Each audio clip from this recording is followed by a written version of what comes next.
Over the last 2 decades in particular, there seems to be a deal of optimism around.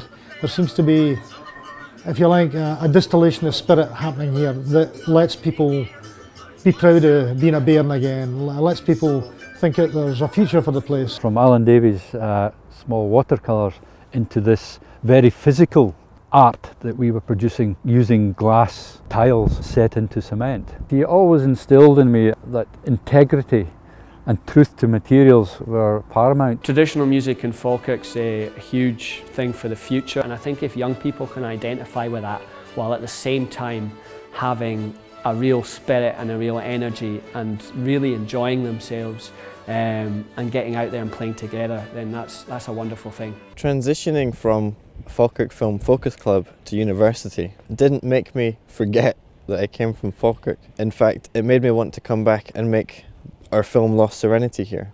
It made me want to try and explore the beauty of the place. I've got an emotional connection with the place that I can't fake. You know, it comes through the language, it comes through the characters I'm writing about, because all that stuff goes right to my childhood and right to the heart of who I am, really. I'd always had an interest in being creative. Well, I guess it allows you to grow. I think creativity is important in all areas of life. There's nothing that you're going to do, there are no jobs or no hobbies that don't require you to be creative or that aren't helped by you being creative. I think Falkirk, yes, it's creative in so many different ways, because a lot of these youngsters have gone on to different places, different experiences, to the professions, and they carry the town with them. Personally speaking, this opportunity has, I would say, had one of the largest impacts on my career. The time to work, the support to be resident in a place like this, it has actually changed the path that my career is going. I've enjoyed every minute being involved and working alongside Jeffs and getting the community involved. I've always found it a place that's had a dynamism and a determination to move forward, to face the challenges that are right in front of us. Look at the Helix.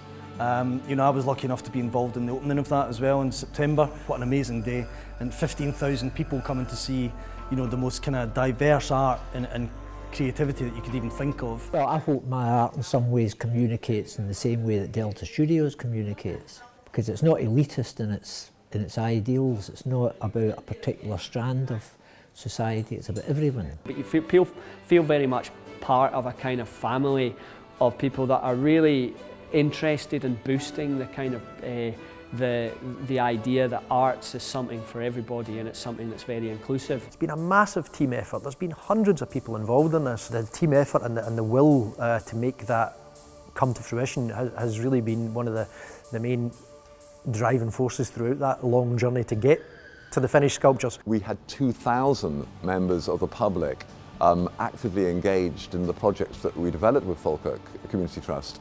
And that's quite a remarkable turnaround. So it's quite clear to us that as a consequence of the work of Falkirk and its cultural teams, that now there's a really significant engagement with the public in the creation of cultural events and working on art-based projects. We were looking to challenge our children a little bit more with arts and crafts, and we thought this would be a good opportunity because we like to involve the children in the community. Having a community in which to live, where there's an outlet to be able to express ourselves in whatever field we choose, can only have a beneficial effect on the community. The Falkirk Folk Club was started in the 1950s.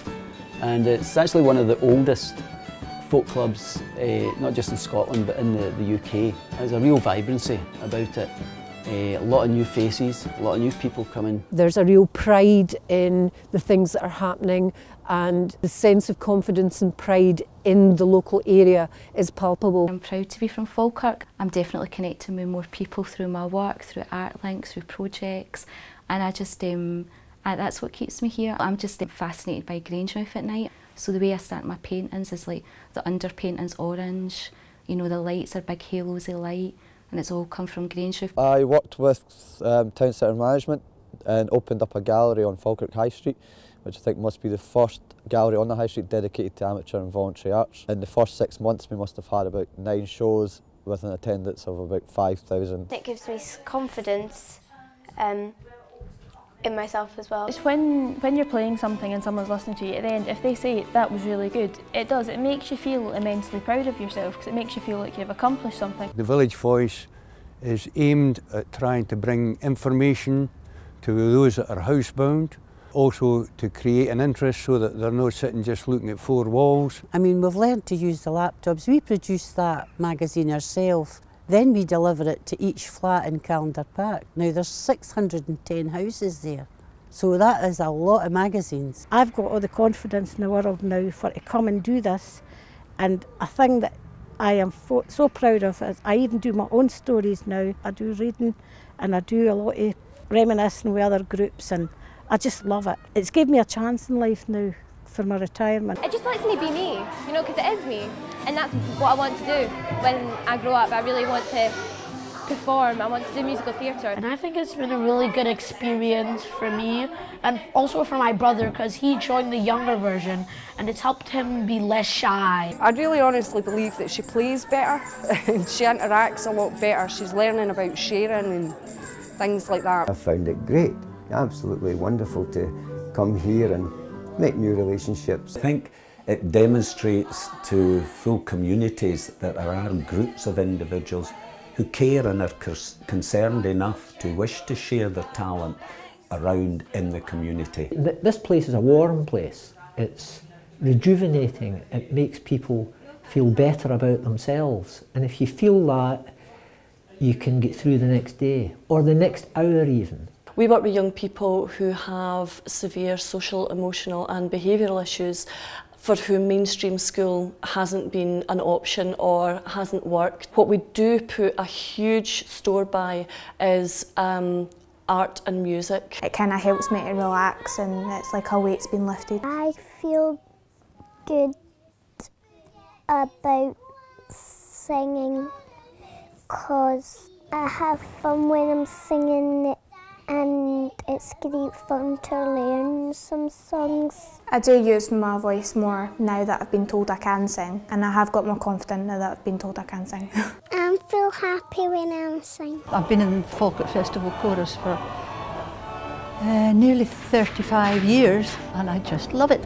You completely forget everything else, so it's magical, that release. It's very uplifting, it's very kind of liberating and very stress releasing as well. It's to help me stop feeling stressed around people. At first I was a little scared because there's people I don't know at first. It makes you feel good. It makes you feel good you're part of something. It's a good laugh, it helps you kind of build your confidence and stuff back up again, and being in the choir helps, and it's helped me with my confidence in regards to singing. It's helped me with my kids. If she sees that I'm confident doing it, then it's giving her confidence to do it, which is going to help her as she gets bigger. Because I didn't want her to be the wee wallflower at the back like I was. I feel a lot more confident when I'm talking to people. I feel like I'm speaking better. I seem to just get along with people a lot better now. I feel that when I write about Falkirk, it has a kind of glow about it that I don't quite have when I'm writing about other places. So I really wanted to write about Falkirk as though it was the most extraordinary place on earth.